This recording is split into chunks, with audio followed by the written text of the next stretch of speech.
MeMonster. Chapter 176. If someone said another league only gained a positive image due to the recent demon incident, it was absolutely a lie. Rather, thanks to the fact that the demon catastrophe was caused by magic, another league, which specializes in magic and a place where numerous magicians gathered, was criticized a lot. Until now, another league was only a small to medium-sized guild, and the media couldn't attack them because they had never been directly involved in controversy and only showed a positive image by spreading magic and Mugong to the public. However, because of the recent case, the media finally had something they could bite into and took their shot to another league. Of course, Yekaterina, as the one who led Avon into the trap, was aware things could turn out this way. That's why as soon as she saw the media start to throw their accusations towards another league, she put her contingency plan in place. First, she asked Taylor to keep quiet for the time being. Because Yekaterina and UC Autumn would never answer the media's question, they would naturally switch their interview target and aim at Taylor 9, who was relatively active and talkative and would nitpick all of her words. Hunter Taylor, the Russian government said it is necessary to be wary of magic and expressed their opinion that strong international control should be exercised towards it. What do you think of this? However, as Taylor had already experienced being reported of defamation from numerous places because of her fact bomber persona, she had a clear grasp of how to keep the media quiet. She took the mic of the reporter who suddenly came to her as soon as she cleared a dungeon by the request of China, and then she exaggeratedly made a sad expression. "Everywhere I go it blooms." To the reporter's surprise, Taylor didn't answer her question but started to sing. It was a classic Korean song from the early 21st century which even Koreans did not know well. "Wait, Hunter Taylor, what are you doing now?" Since the interview was broadcasted live, the reporter swiftly tried to steal the microphone back from Taylor's hand, but to no avail. After all, how could a normal person win against a SS-rank superhuman? Taylor's song then went beyond the climax as she took the camera from the cameraman's hand and used it as if she was using her phone to take a selfie. "That's it tilde, I am doing well tilde because it's my life, because it's my way tilde." That interview then became a headline not only in China but also Korea and became a major issue in many foreign countries as well. Of course, the one who got criticized in the end wasn't Taylor but the Chinese broadcast station who tried to interview a hunter who had no ties at all to the sensitive political topic that occurred. And because of Taylor's unnecessarily good singing skill, a strange situation unfolded in which she secured a fairly large fan base among netizens.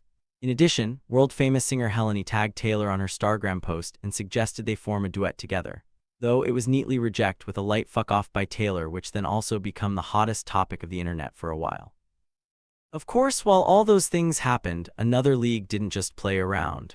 Thanks to the diversion Taylor made, Yekaterina gained enough time to clean up and make an official announcement. The content was simple. It was, "Are you scared of magic because you don't know about it? Then I will teach you, sign up for my class and y'all become my student too." Of course, some foreign correspondents responded to her announcement with a written article in Korean on SNS. They didn't mince their words as they expressed their concerns, such as Yekaterina used the incident of Demon as a viral marketing for her magic academy, or the public is being deceived. However, unfortunately for them, Taylor directly went to their account and replied, "Even if you want to learn, don't come, you bastard," which was agreed by a lot of her fans. Thus, the reporter had no choice but to delete the post. Anyway, things are going smoothly. Now I just need to decide the material for the lecture. Unlike the YTube video, I will directly teach them in the lecture, so I am a little nervous, Yekaterina said. Lately, life has been so enjoyable for her. In addition, when UC Autumn provide a bizarre idea to the Academy's blueprint, such as a magically operated cone hat vacuum cleaner, talking bulletin board which sometimes become angry, floating magic light, and magically moving walls and doors, the thought this is a business that would certainly become successful always kept her awake at night. All of those ideas stemmed from the fact that UC Autumn had visited several magic academies while traveling across numerous dimensions. And Yekaterina made sure that most of his ideas would actually be used in the Magic Academy. How could you think of such an idea? Well, I'm just that good. Yes. If there was such a thing as a cross-dimension copyright law, UC Autumn would surely get arrested. Now, the only thing left for you, Seatum, was the textbook production. He intends to borrow a little bit of knowledge from another world since the books in the library of the White Witch were unkind and weren't a good fit for a textbook. Should I just ask Kelly? Of course, it was foolish to go to another world just because I had to make a textbook. However, I could do that because the time to receive a new mission had finally come. Even though lately I've been spending my time in another world, I wasn't there because of any request, and for me, who had signed a contract to receive requests on a regular basis, it's time for me to fulfill my parts of the contract. And while I was there, it would be nice to spend some time with Kelly, who was very kind to me. Seatum Hunternim, I have selected some mission with greatest urgency for you. Is that so? I was thinking of going to a magic academy, though. I also know about Seatum Hunternim's recent situation, and I think you've made a good decision. However, because there are some worlds which was in a very dangerous state right now, I can't really help it. Is that so? Well, to be honest, it didn't matter much. I can go wherever you want. Since I was in the position to receive compensation after finishing the mission, I had no intention of complaining about the workplace. It's because I'd known since I was a kid that the world doesn't always work the way I want it to. Besides, I don't even have to go to an academy. With Kelly's vast knowledge, she could make any textbook without needing any external help. For that reason, I only brought a laptop, a blank textbook, and an ink pen. Every time I meet her, it seems like I keep asking her for something. I'll have to treat her to some beef later. I don't know whether Kelly likes beef or not, but from what I know, 90 out of 100 people would like beef, so I am sure Kelly would also like it. Show me the mission list. I understand. Did you die again? Do it again. Hashtag fantasy. Hashtag regression. Hashtag growth. Hashtag sweet potato. Hashtag cider. I monopolized the tutorial. Hashtag fusion. Hashtag self-reliance. Hashtag manipulation. Hashtag fabrication.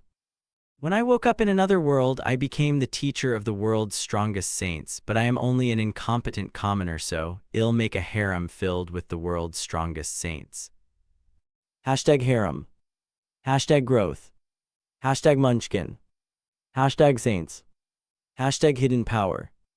There seems to be an unidentified title at the end, but I have no idea what it is. I think I've seen it before. Considering the flow of the story, you can think of it as a genre from Japan.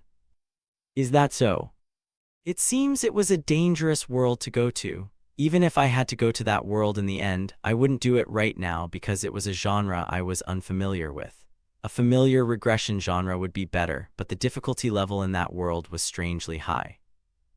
Then shall we go to the tutorial? I'll show you the summary. Summary. A giant tutorial tower which suddenly appeared in the world. In this place were races from many worlds gathered. Activating skill. Skill contractor of the tutorial fairy has been activated. I will monopolize this world. Well, just like usual, I couldn't really guess what's waiting for me in that world through the summary alone. However, what was certain is that the protagonist was not a returner and he possessed a skill which was different from others. Considering the fact that the fairy plays a very important role in the tutorial, signing a contract with them must have been a pretty overpowered ability. Okay, let's go right away. Moving to the first floor of the tutorial tower, the world where level 139 Protagonist Wizen resides. 10, 9, 8. The world shook, all the landscape in front of my eyes flickered, and before long, a gigantic tower came into my sight. 2, 1, 0. Moving complete. You have become the challenger of the tutorial tower. And when I woke up, I was standing in a certain square. The floor under my feet was colored in the mixture between black and white tiles, just like a chessboard, giving off a strange atmosphere. And when I looked around me, I saw a lot of people wearing white t-shirts and gray shorts with puzzled expressions on their faces. Granting the skill tutorial status window temporary. Your tutorial level is 1. When I looked up, I saw a pillar rising endlessly into the sky as if it was supporting the whole world. What? Where is this? What have you done to me? Judging from their reaction, it seems most of the people who came here have been kidnapped by the tower. In other words, this place was where the beginners gathered. Where's the protagonist? By the way, I don't think he's here in the beginner area since his level is pretty high. That's right, he is probably on the higher floor. However, I can't send you directly to higher floor since the only way to climb this tutorial tower is to be a challenger. I see. It couldn't be helped then, I only need to steadily climb the tower. Let me go, hey, let me go, I have important things to do. Hey, where is this? Suddenly, in the midst of confusion, something suddenly jumped out with a boom from the hazy fog which appeared in the air. It was a rabbit-like creature which reminds me of a rabbit from Alice in Wonderland. It wore a monocle and watch on its wrist while its body was wrapped in a purple and red formal suit.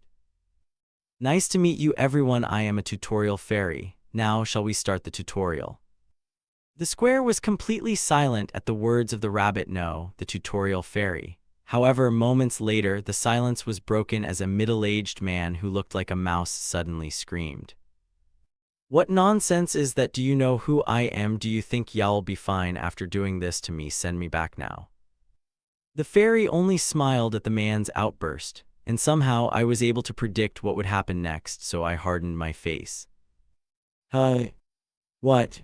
The middle-aged man's head swelled up like a balloon before it exploded, scattering its bits and pieces into the surrounding.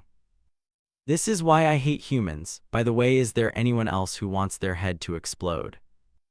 Many people plopped down to the ground, and there's also a lot of people who sobbed and faint, but no one said anything anymore to the fairy. The confusion and anger they have had has been cleared up by the simple action of the rabbit. No one, that's good, there's a slight setback, so shall we start over? Only. The fairy then began to explain the rules of the tutorial tower. As I listened to it, I suddenly remembered something. I opened my inventory and saw a worn-out diary there. It was a diary written by the principal of the Haunted Magic Academy I went to last time, Melia. Don't tell me. I took out the diary and opened its first page with a suspicious feeling in my heart. On the first floor of the tutorial, someone died. His head tragically exploded. It was a death with no cause nor meaning, but no one dared to speak of it amid the tutorial fairy then started the game. The rules were simple. The challenger only needed to pass through a maze full of obstacles and monsters. The rules are simple, you just need to pass through the maze behind you. What do you think? It's easy, isn't it? The words I read in the diary unfolded in reality. Chapter 177. Melia May Brington. She was a 19-year-old female student who was currently in her 14th year of studying in Chinjeon Private Magic High School. Her talent for magic was mediocre at best, but thanks to her lively personality and glamorous appearance, she was quite well known around the school. However, that wasn't the only thing which made Melia famous. She also had a high level of leadership. Her sense of responsibility and her leading personality had led her to assume the position of student president of the entire school, despite her low grades.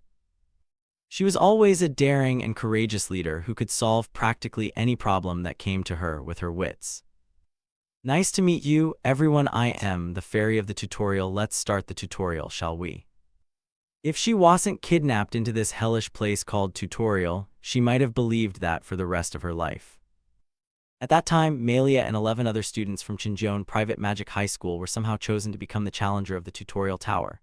Amidst the confusion her schoolmates found themselves in, Melia proudly said, "Trust me guys, I'll take care of it," and took the mantle of leader of the group into her shoulder. Naturally, there were students who were more senior than her and those who were more junior than her in the groups. However, as it didn't mean much in the tower, she threw away those titles and asked them to refer to each other using the terms classmate. Melia believed that if the 12 aspiring magicians worked together, they would somehow get through any difficulties even in this unknown place. However, she couldn't be any more wrong. Just who are you to try to lead us? I only became the leader because there's a need for someone to take the lead. One of the prideful female students with a dirty personality soon coveted Melia's place. Why would you want that item? Because this item gives a boost to command stats. Didn't I already give you the equipment with high attack and defense stats? For everything Melia had, her classmate began to be jealous. I don't want to. Why should I take that role? But someone has to stay there and put up a shield while I sneak into the enemy camp and steal things. In the meantime, what if the monster turns around and kills me? No one can protect me. It's dangerous. Just what? As a child, she had always thought she was excellent at leadership. No, actually, her leadership was indeed very good because she even acquired the skill Great Leader S from the tower. Her exceptional judgment was also high enough to the extent she was recognized by many as a ranker. But dealing with her classmate had proven to be much more difficult than anything else she had encountered in her whole life. The children who came from a world teeming with peace were very sensitive due to the constant dangerous situation they find themselves in, and it was almost impossible to appease them all. They didn't want to lose anything, they were selfish, and always kept their distance from each other.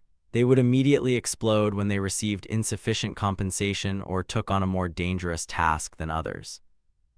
Melia had to do all the difficult tasks by herself, but yet the reward she got from it still had to be distributed to everyone. But even after all of that, they still find something to complain about, such as, why should I get something worse than him, or why did I have to go to a more dangerous area than him? And exactly 1 day and 3 hours ago, her last classmate had died.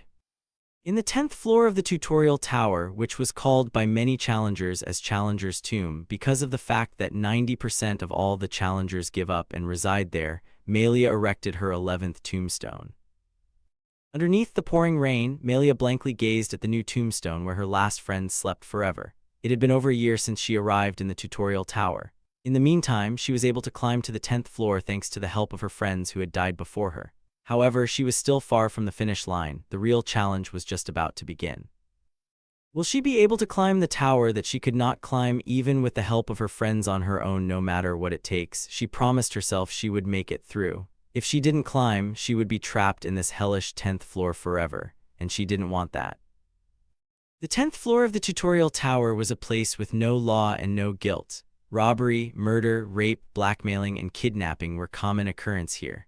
Melia, who belonged to the low class, would probably won't last long and would soon become a cold corpse on the side of the road. Melia opened her diary. Since she started the tutorial, she wrote about everything that happened every day in her diary. It was some kind of record which held everything she had been through. Drip, water droplets stained the diary. What should I write? Today my last friend died. What should I write? But I am not sad. She wrote a lie. For a moment her hand stopped. Would it be better to leave a hopeful message saying, nevertheless, I will go on, or should I act like I was completely fine, just in case someone else sees it? But does that even mean anything if someone like her died? She was certain her diary would become nothing but trash. Melia's negative thoughts kept shrouding her head like a dark cloud above. It would surely drive her mad sometime soon, but right now, Melia could still endure it. When she returned to the city, Melia put her hood on and hid her face.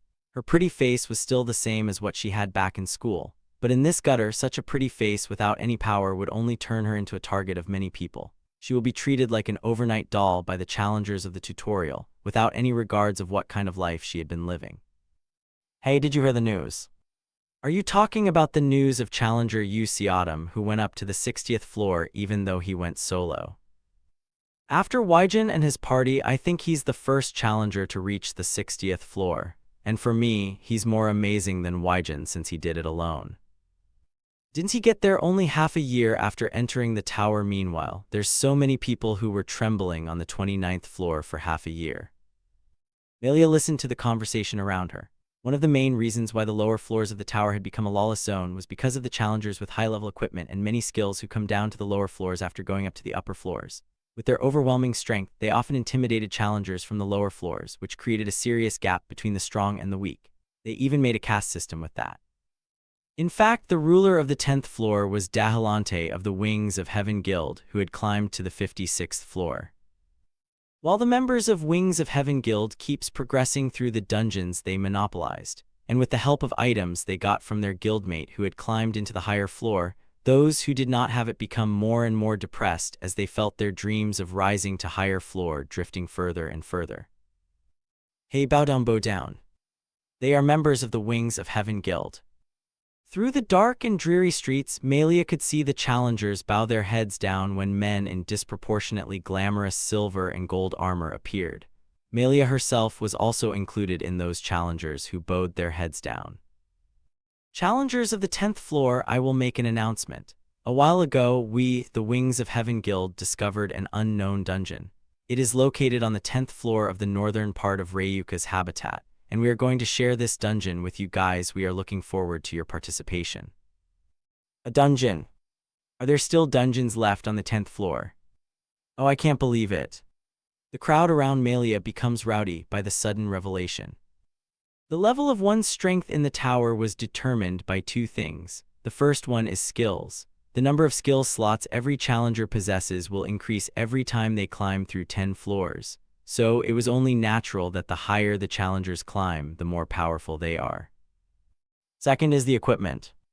An equipment item leveled up by 1 every 10 floors. It was one of the most absolute reasons why the gap between the challengers exists. Because with a level 1 weapon, no matter how powerful the attack is, it would never pierce through a level 2 armor.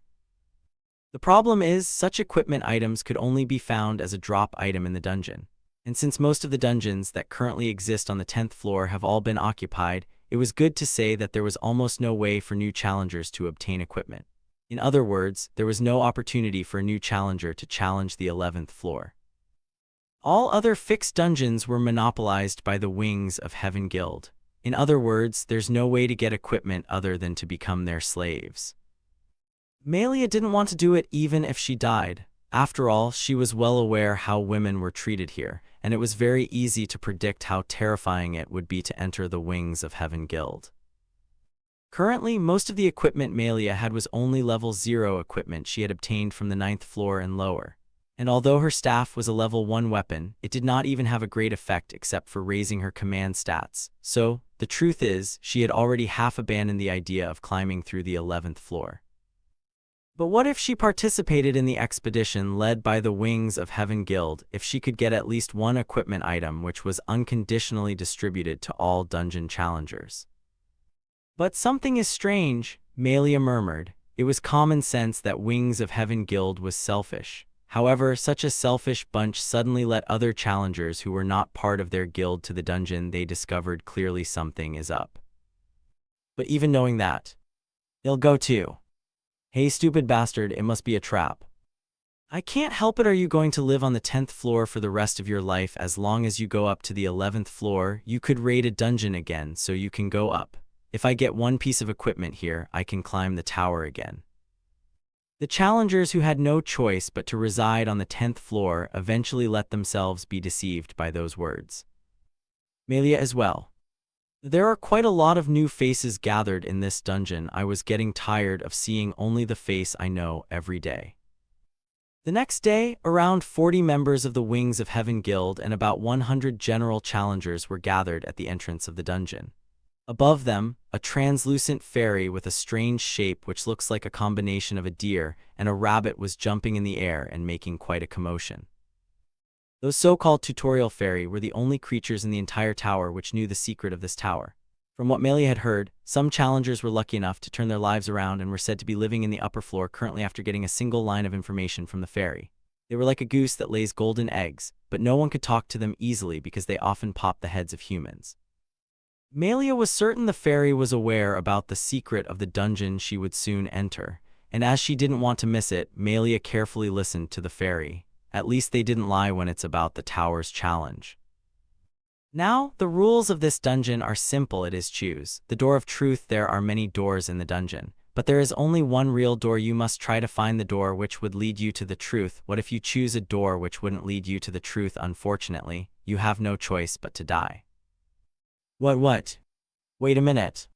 Only then did the challengers realize the reason why the Wings of Heaven Guild allowed them to enter this dungeon. Melia thought there must be a right way to find the door of truth in the dungeon. However, it seems like the Wings of Heaven Guild couldn't find a way to do it, and couldn't help but to think of another way, that is, to throw the challengers into a random door and see whether the door is the correct one or not. As the atmosphere of the challengers became chaotic, the members of the Wings of Heaven Guild drew their swords. Most of them were level 3 swords or even higher, which means their users were challengers who had climbed over 30 floors. It was completely impossible for all the challengers gathered here to face them. Y'all have come all the way here, you can't just return empty-handed, can you? These bastards who deserve to be punished. Well, think about it. If you're lucky enough to find the real door, you'll be given a piece of equipment or something. Melia looked at the members of Wings of Heaven Guild who just talked. They really had no feelings for the other challengers as they said those words without the slightest change on their facial expressions. They truly treat the other challengers as a disposable tool. Melia bit her lips tightly. It's impossible to run away from this location since challengers above the 30th floor were blocking the way from all sides. In the end, she had no choice but to enter the dungeon. Will the goddess of luck be on my side? Cold sweat dripped down her cheeks as she clenched her fist tight and looked at the floating fairy. She was well aware since yesterday that things would turn out into something like this, so she had no regrets whatsoever. However, the fear of knowing she could be dead soon was something she couldn't avoid. However, at that moment, someone tapped on Melia's shoulder. When she turned around slowly, she saw someone wrapped in a robe all over their body just like her.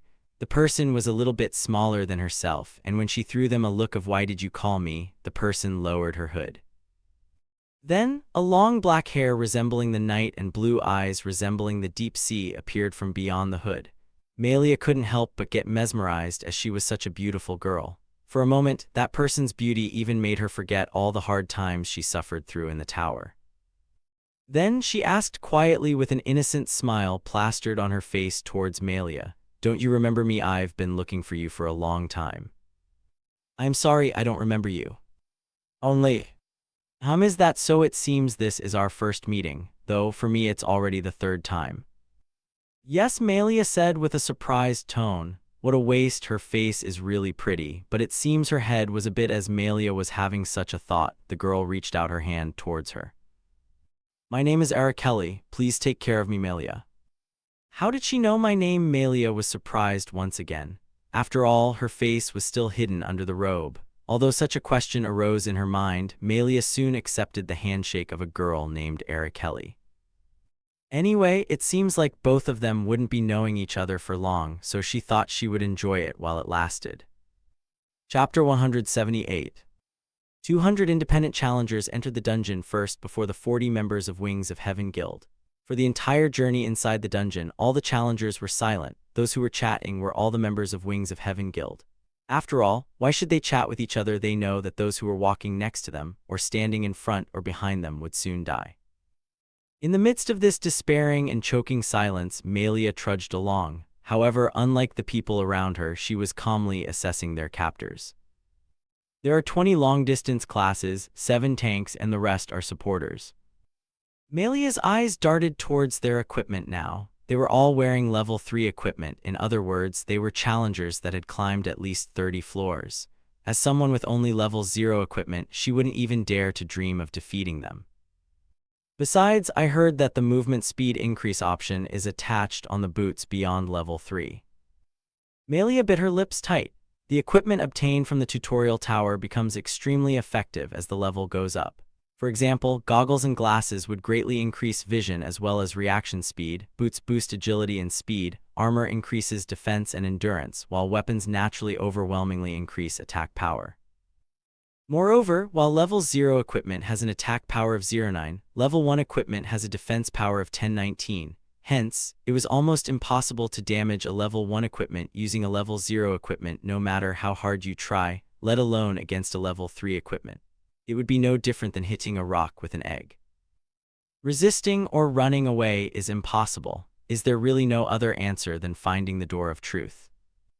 Because Melia was the one who put herself in this situation, she did not get frustrated or think of giving up. Rather, she kept trying to find a way to survive somehow. Come on, the game starts. Do. The inside of the dungeon was wide enough to be considered as a huge cavern. There were more than 200 doors scattered here and there. Moreover, the whole dungeon was extremely unique. Normally, the ground of the room should always be located underneath the feet. However, in this space, the ground is everywhere. It didn't matter whether it's above, below, left, or right. Wherever your feet landed, that was the ground. When someone climbed the stairs to the ceiling would become the floor for them. It also applied to the wall. It would be a very rare space in real life, but in this tower, it was a common sight. The phenomenon was called Euclidean topological space in the spatial plane.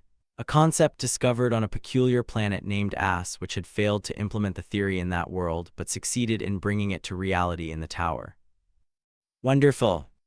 Beautiful. No words could express Melia's feelings regardless of how many times she saw the phenomenon in front of her, but unfortunately, now was not the time to admire it. Can you see it? So many fake doors, however, there is only one true door amongst all. If you choose the false door, you know what will happen, right? Damn fairy. Then game start.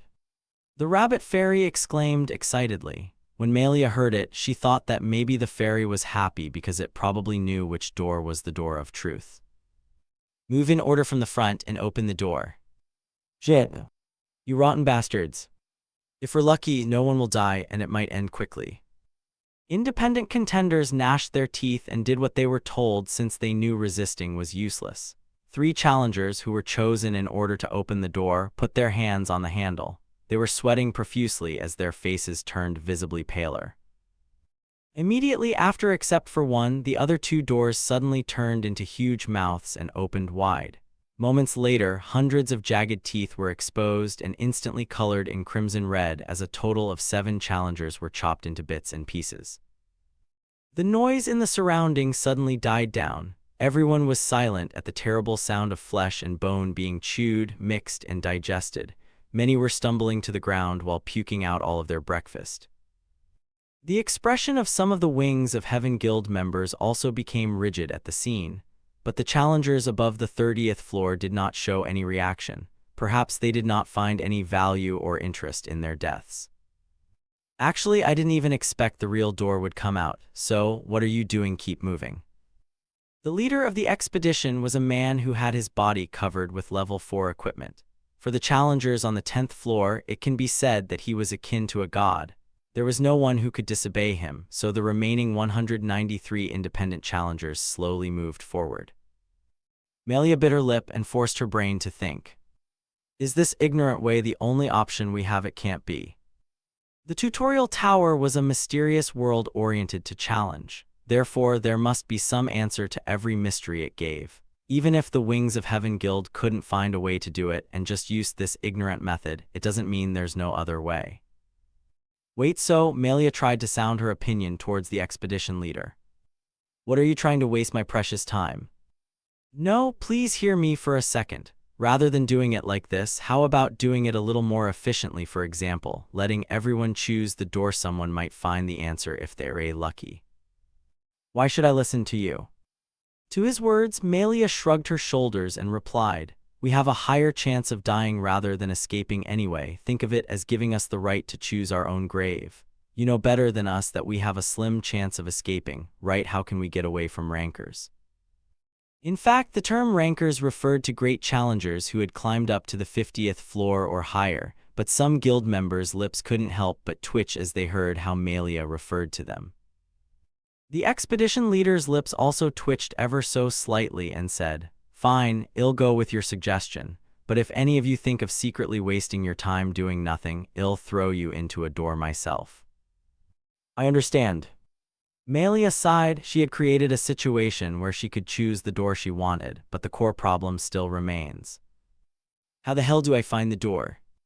Even the leader of Wings of Heaven Guild, who had conquered up to the 56th floor, could not find the answer. So how could she, a challenger of only the 10th floor, find it?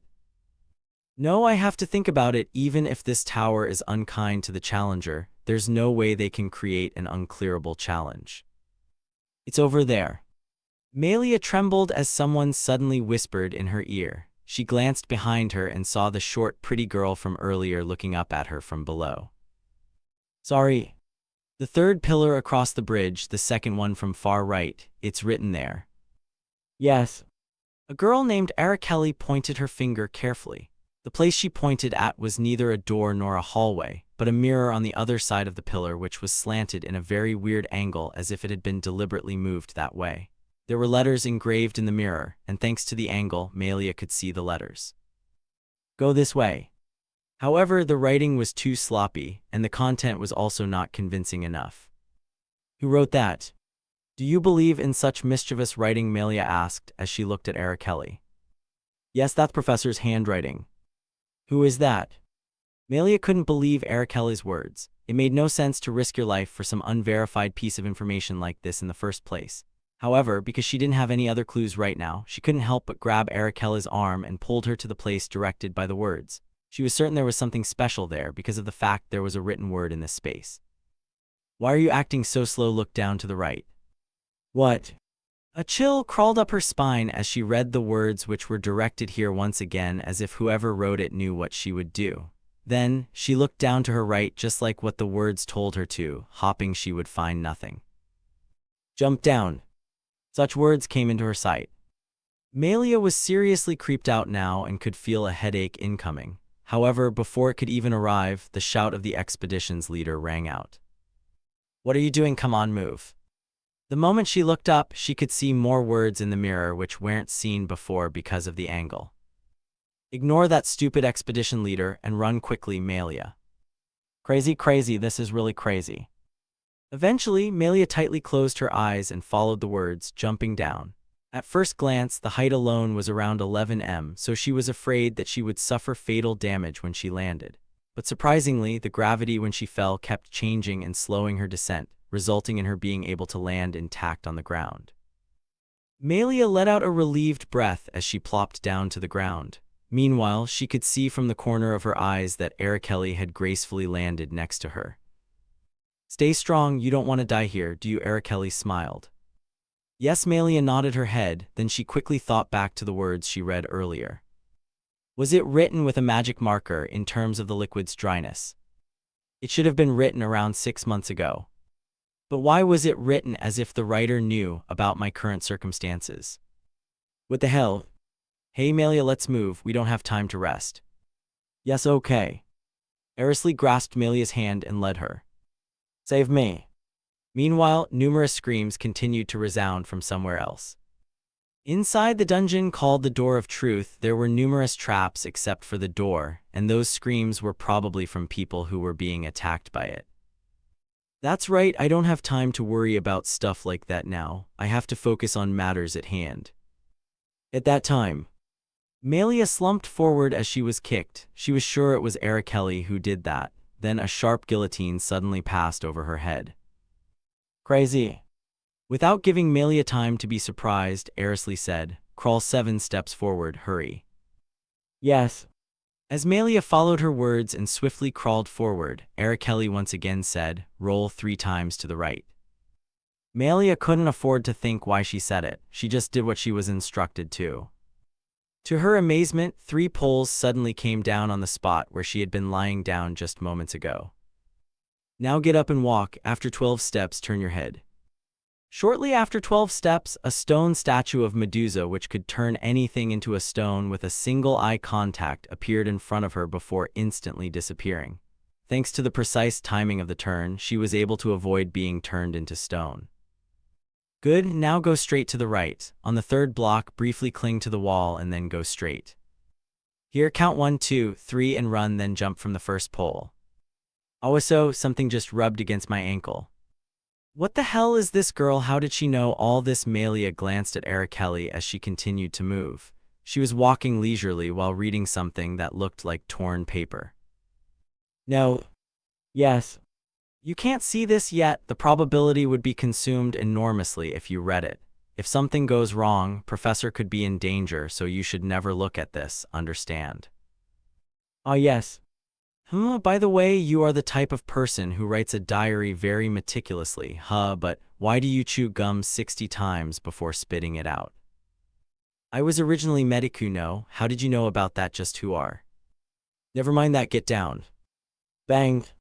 Melia banged her head into the ground as she did what Arakelli told her to. Blood was dripping from her nose. Moreover, she couldn't even ask what she wanted to ask. You'll find out about it someday, really.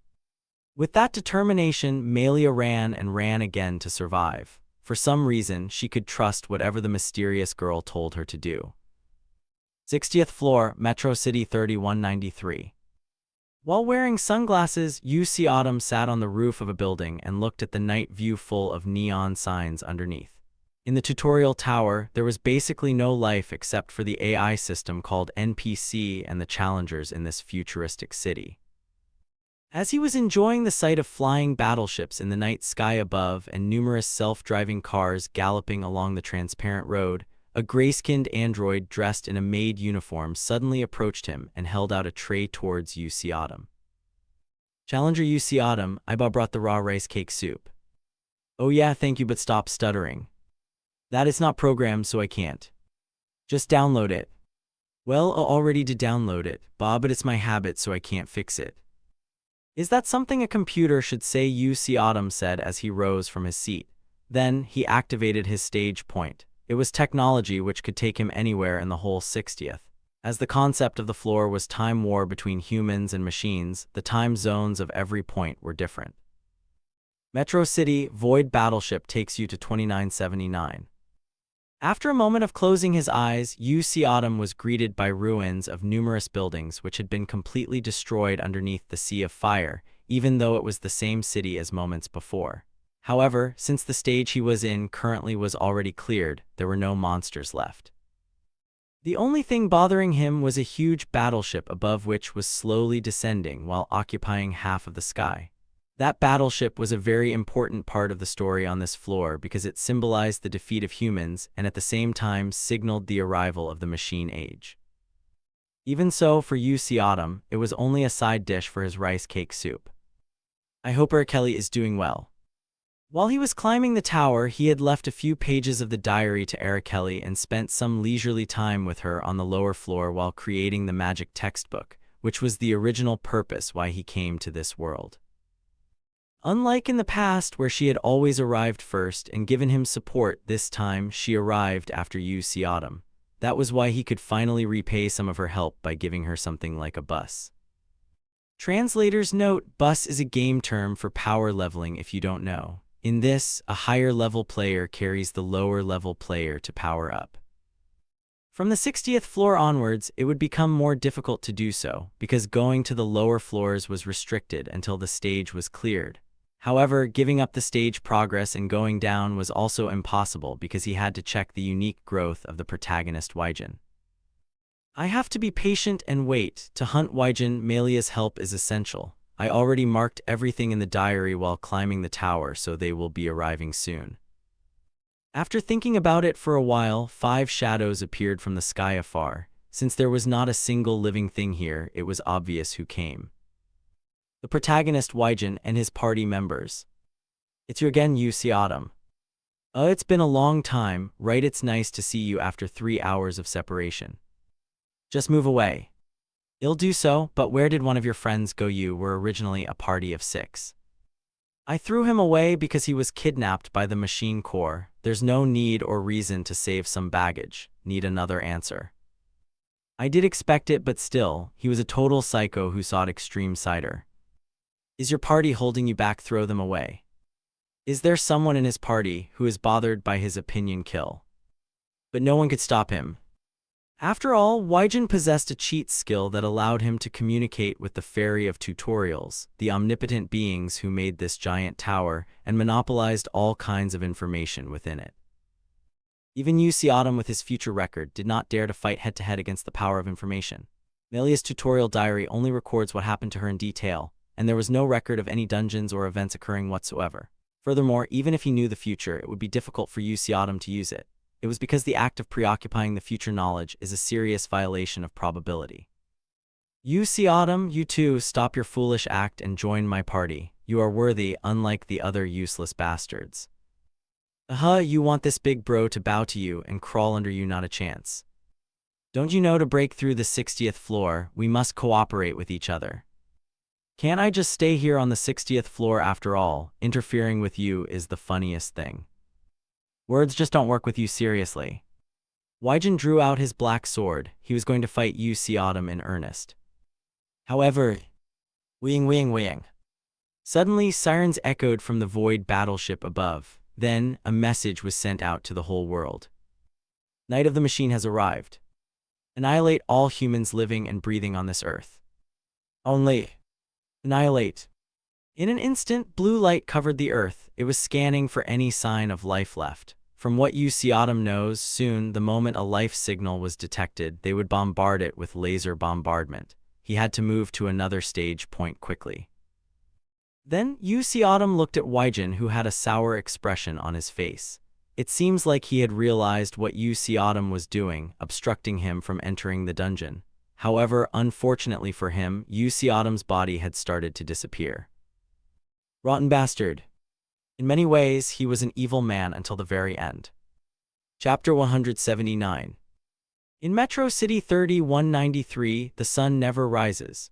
It was an unbelievable phenomenon which happened thanks to the sci-fi setting of the 60th floor, which begins with the phrase, "The day the sun burned its last flame and the moon fell, eternal night arrived." I know basic common sense that without the sun, all planets would be freezing cold. However, the setting of Metro City couldn't be bothered to tackle such matters at all, since it directly utilized science to replace common sense. I also wouldn't go out of my way to think about what kind of theory was used behind such science. In the first place, this world is a fantasy world which exists within the tutorial tower. In this place, artificially created starlight hangs in the night sky above, illuminating every corner of the world. And on the ground, machines roam freely in the streets, while today's weather and today's news was broadcasted by a hologram android and was highlighted with a blue neon sign. However, hidden away by those bright fronts, the phrase "Freedom for Humanity" written in bright red could be found on the walls of the dark alleyway. It was truly a city devoid of any organic lives. At the very end of that world, I was standing before the door of the boss room. Last Cradle Song. Ah, Challenger Yu Autumn, are you finally going to challenge the last stage on the 60th floor?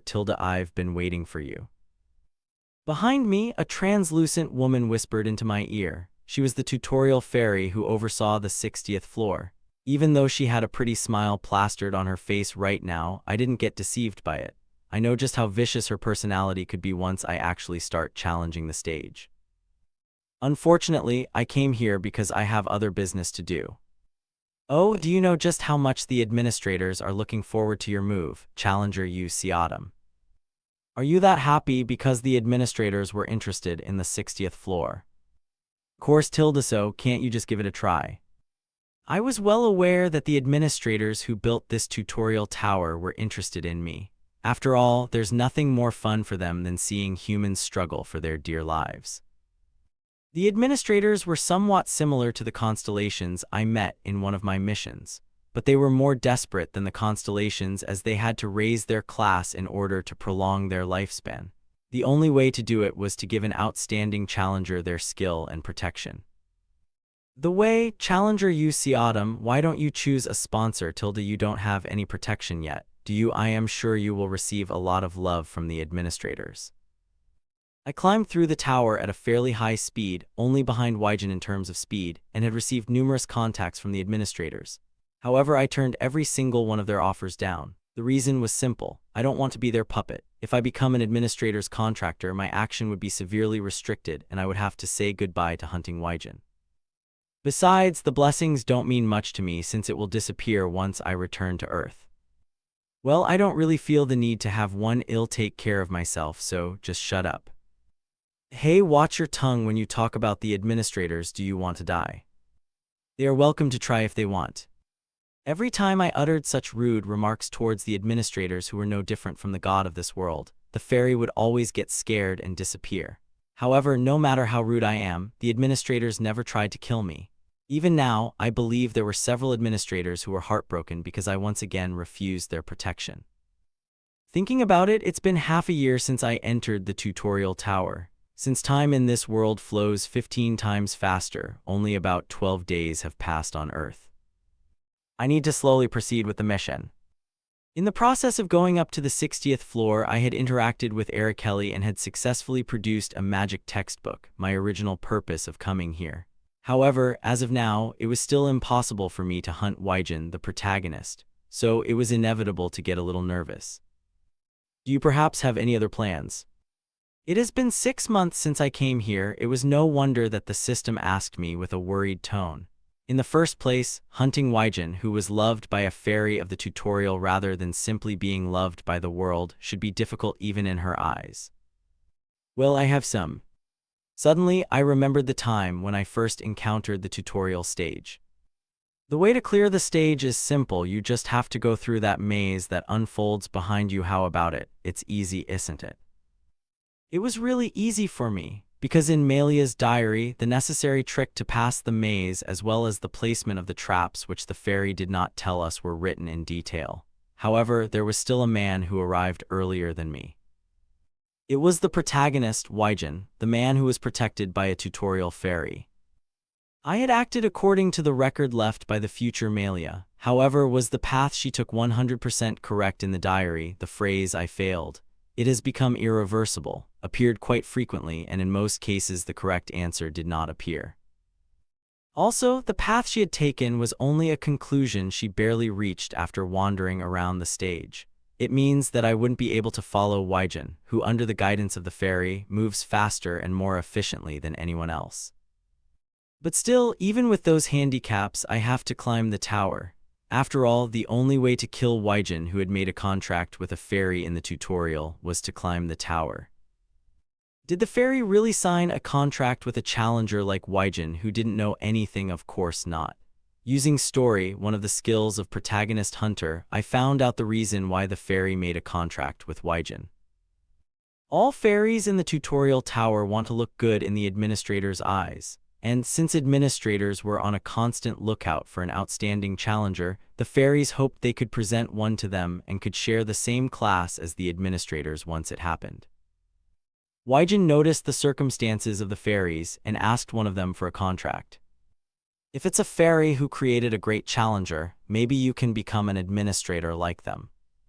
It was a tempting offer, but for those cheap fairies, empty words aren't powerful enough, and so the fairy put up one condition to the contract. You must go up to the highest floor. If you are overtaken by anyone, you will immediately die. Perhaps it was a condition created to give crisis to the protagonist, but the information the fairy gave him was nothing short of a cheat, allowing Wyjin to comfortably breeze through the tutorial tower without any worries of getting overtaken by anyone. But it will be different from now on. I have finally found Melia. From the last contact I had with Araceli, I heard that she had found Melia on the 10th floor. Things would certainly become better for me once she starts climbing the tower. She would bring numerous hidden pieces and items which had not yet been touched by me because of the law of future knowledge. Yusiadam, what are you doing here? Oh, you're here. Do you want to challenge the boss? Wyjin nodded with a firm expression on his face to answer my question. I liked the reaction, so I said with a smirk. Challenge the stage. You have challenged the final gateway on the 60th. For the span of 1 week, other challengers will not be able to challenge the same stage. Contestant Yusiadam, are you finally ready to take on the challenge? Forfeit. You have forfeited. The stage would be reset. Challenger Yusiadam. So until Melia comes, I will try to troll as much as possible and prevent Wyjin from going up. Come here after a week or so, Wyjin. Melia looked at the back of the little girl in front of her with a confused expression. She looks like she was in her late teens or so, but for some reason, her blue eyes seemed to be filled with wisdom. The girl was currently trudging forward leisurely because she was familiar with the structure of this dungeon. Every time Melia asked her how she knew about it, the reply she got was always, "The professor told me." Just who the hell is this professor and why is he helping her? She had thought about it, but to no avail. She just could not come up with any answer. Here it is. They finally reached their destination. It was an ordinary-looking door which was no different from any other doors at the first glance. But on this particular door, the phrase "Way to Yusiadam" was written crookedly. Melia gulped her dry saliva before looking into Araceli's eyes. Thanks to her guidance, her travel until this point was way easier than any challenges she had taken on the tutorial tower. But could she really trust her when she would certainly lose her life if things went south? If Melia was an ordinary person, by this point she would surely voice an ungrateful remark such as "You led me here, so you open it." But Melia firmly grasped the doorknob before telling Araceli. I will believe in your words. The one you need to believe is the professor's words, not mine. Saying so, Araceli took a step back. Then Melia closed her eyes tightly before snapping the door open. After the creaking sound, the sound of falling golden coins resounded, and a fanfare exploded. Congratulations, you have succeeded in finding the door of truth. All doors of lies will be destroyed, and the door to the truth will be opened. Oh, Malia exclaimed. Happiness and relief were apparent on her face as she had truly found the real door. Just how much time she had been wasting on the 10th floor, it will be different from now on. Once she obtained a level 1 equipment or perhaps higher from this dungeon, she would be able to go up to the 11th floor.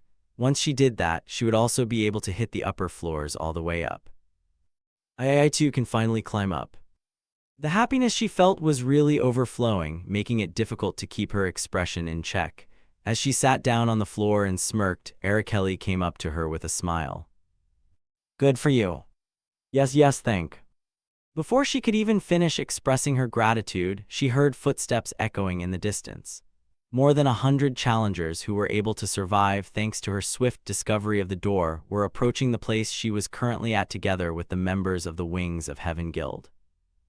The leader of the expedition looked at the wide-open door and nodded his head without even sporting any particular expression.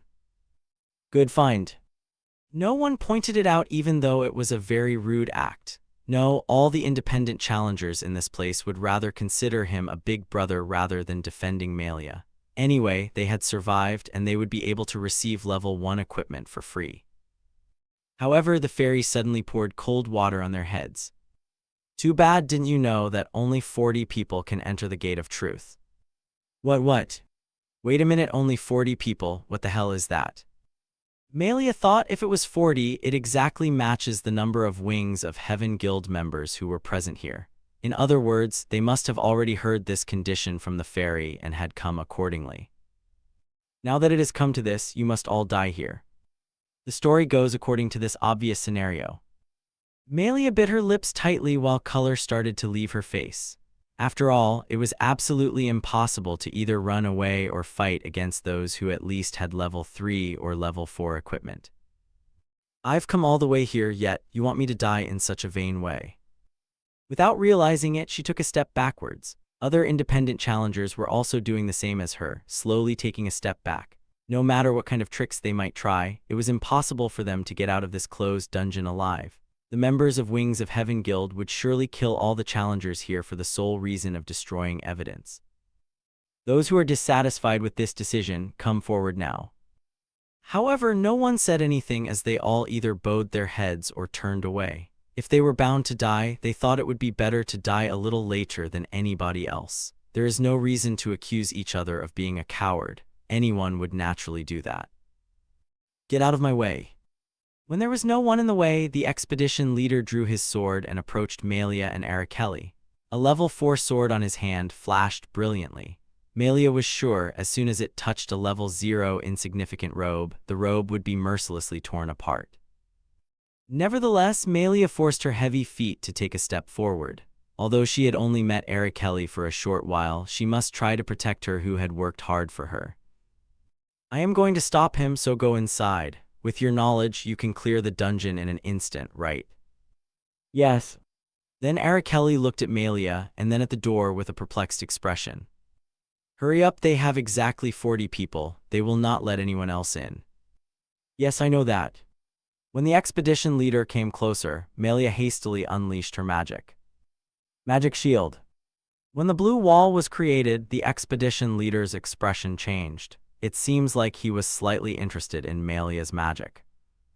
Magic, you are an irregular, huh? This giant tower was mostly made up of only ordinary humans. When it comes to the difference in specifications, there's only a difference in the degree of how much one exercised. However, as humans from many dimensions gathered in this place, very rarely people called irregulars appeared. Irregulars were those humans who had mastered magic, martial arts, or superpowers, just like Malia.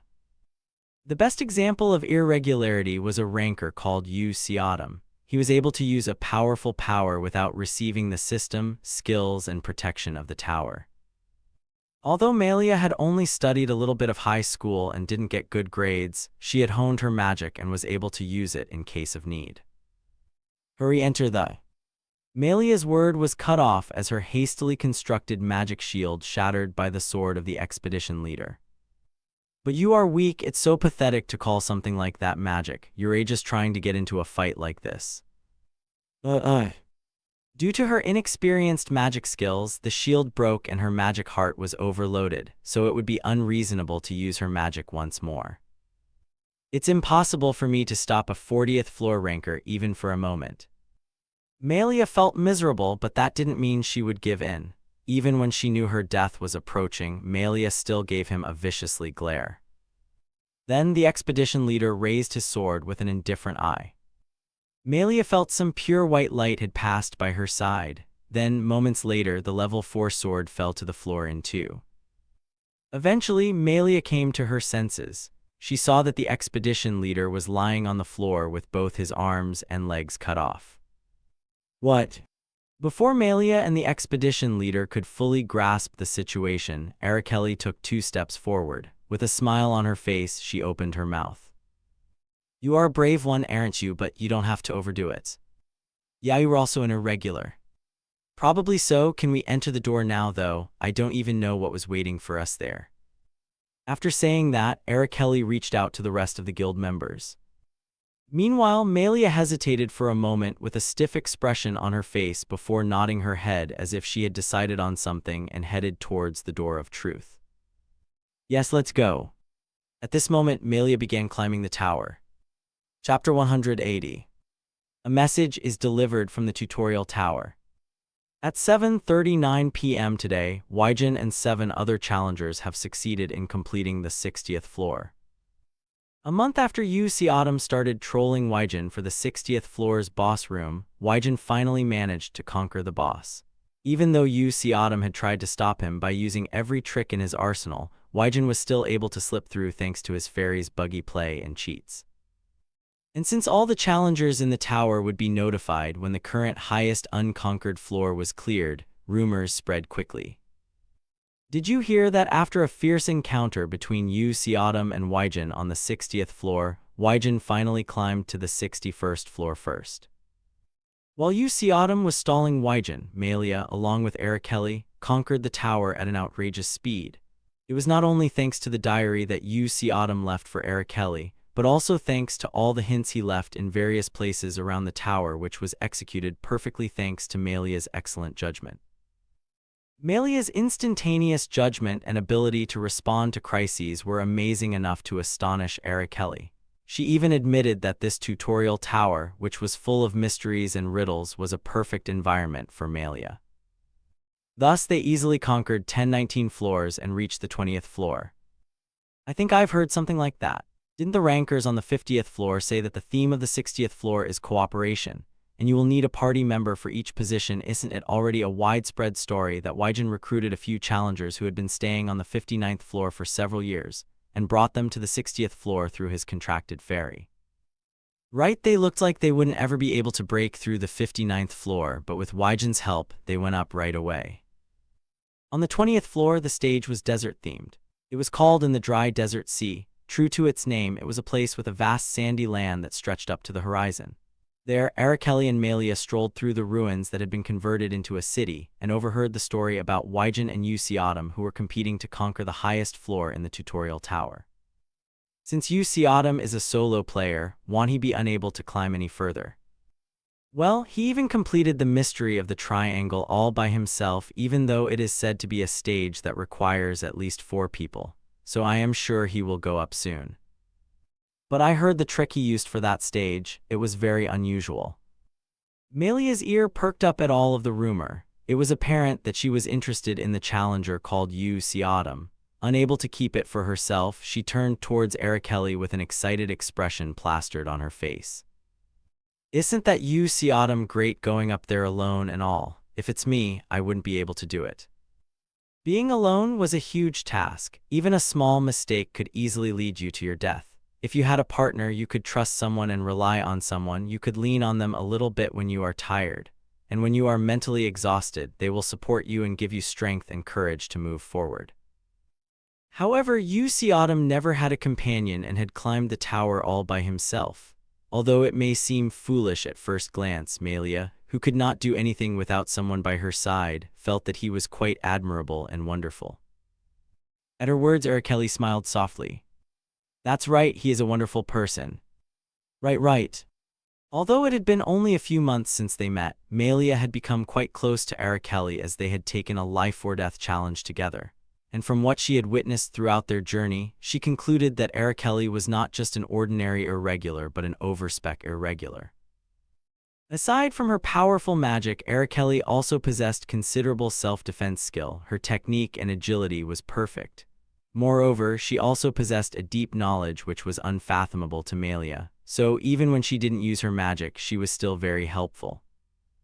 However, even with all those qualities, they were still blocked on 20th floor as the passage they had to go through to Challen, the final stage of the 20th floor, was tightly guarded by the Wings of Heaven Guild. Currently, Malia and Araceli were wanted by the Wings of Heaven Guild. They had heard the rumor that the guild leader himself had ordered all of his guild members to catch both of them at all cost. It was all because the expedition leader that Araceli mutilated on the 10th floor was actually the guild master's close Dongsing. Dongsing equals a subordinate who is as close as a little brother. Even now, more than 2 out of 10 people who were wandering around the city had the mark of Wings of Heaven Guild on them. From 10th floor to 19th floor, Malia's climb had been extremely smooth. This was the first time she was being blocked from climbing higher by an external source. She did not know how to react to this situation. What should we do?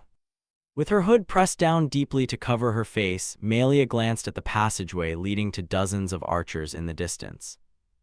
Since the guild leader of Wings of Heaven was a ranker on the 56th floor, no challenger could treat them badly.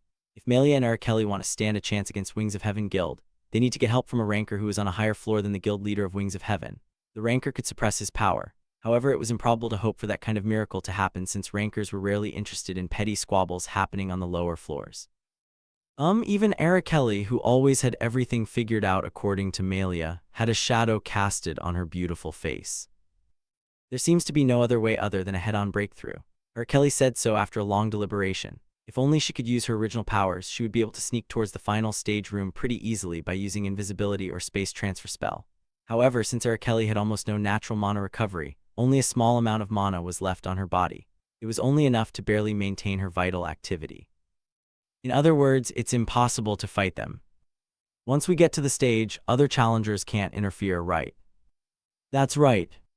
In addition, there are more than 10 arrival points scattered around the 20th floor for people who just finished the trial. It was designed this way in order to prevent challengers from getting killed by other challengers who held a grudge towards them and decided to wait near the arrival point. In other words, when a close battle happens near the boss room, all you have to do is enter it. Would it be really that easy? It's okay, there's a way. In the first place, they aren't aware of which floor we are currently in, are they? I believe so. So let's go down. The 16th floor is no better than here, but there are only 3 passages before the boss room on that floor. We can show up there before disappearing again. Also, we are going to make them tighten their security there while loosening it here. Yes, and I observed them for a few days. Their patrol always gets lax around dawn. They probably don't think we could climb this much in a month's time. Well then, let's go now. In a way, what Malia and Araceli did could be called a two-way operation. They appeared on the 16th floor. The news spread quickly among the members of Wings of Heaven Guild. Although they could not send messages to each other due to their large numbers, the information spread quickly through mouth to mouth. On the contrary, the passage to the boss room on the 20th floor was rather quiet. Since the passage was originally crowded to catch Malia and Araceli, now that they were spotted on the 16th floor, there was no need for them to patrol this area anymore. You what? After Malia and Araceli succeeded in attracting their attention on the 16th floor, they secretly infiltrated the passage on the 20th floor in the middle of the night and knocked out all Wings of Heaven Guild members they could find. Surprisingly, since Araceli didn't use her magic, she chose to use a gigantic axe as her weapon instead. It was really a mystery how she could swing it with only one hand grasping the handle despite her small stature. Araceli followed UC Autumn's belief and did not kill anyone unnecessarily. But even though she only used the dull part to hit the enemy, the impact was enough to give people a heavy concussion. However, despite trying to pass as quietly as possible, it was only a matter of time before they were found out. Who are you? Damn it, let's run fast, Araceli. Yes.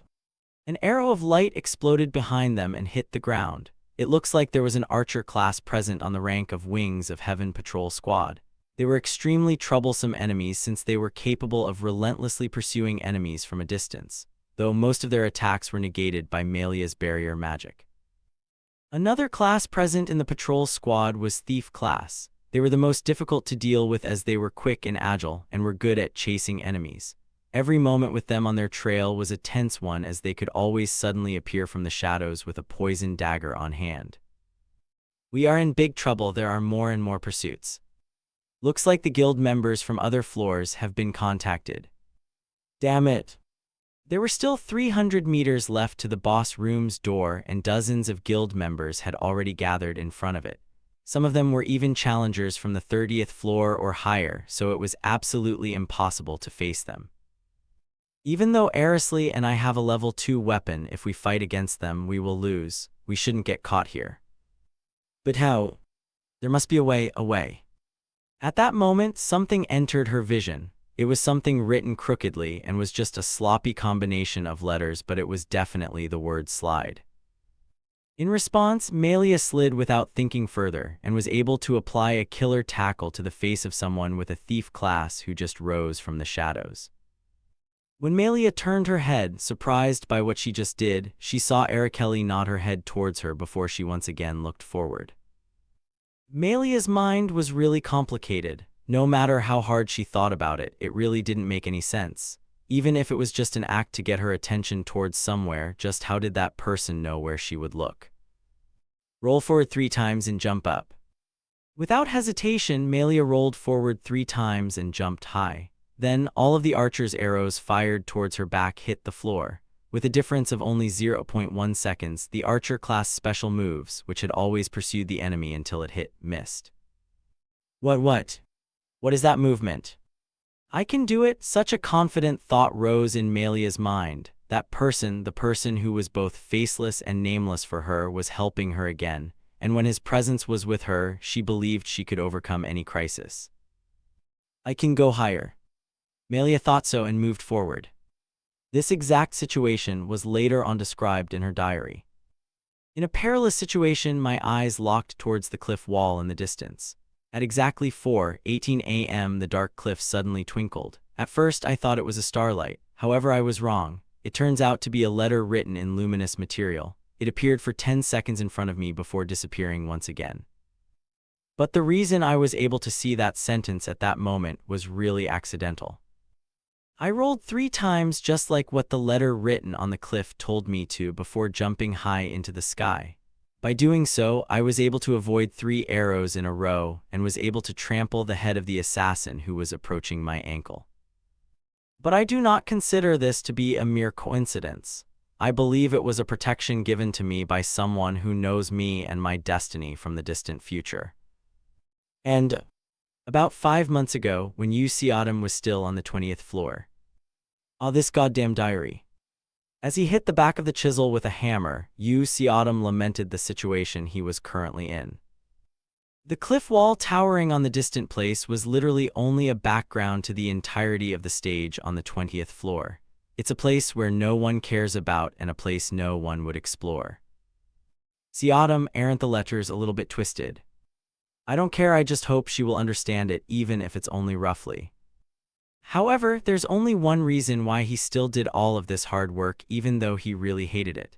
It was to help Melia on this floor in the future as well as to not distort the probability. My rotten life. Slamming the hammer as hard as he could, Autumn lamented by himself. Today was a very sad day. Thank you for listening. If you enjoyed this story, don't forget to subscribe, comment, and like the video. Have a suggestion? Let me know in the comments.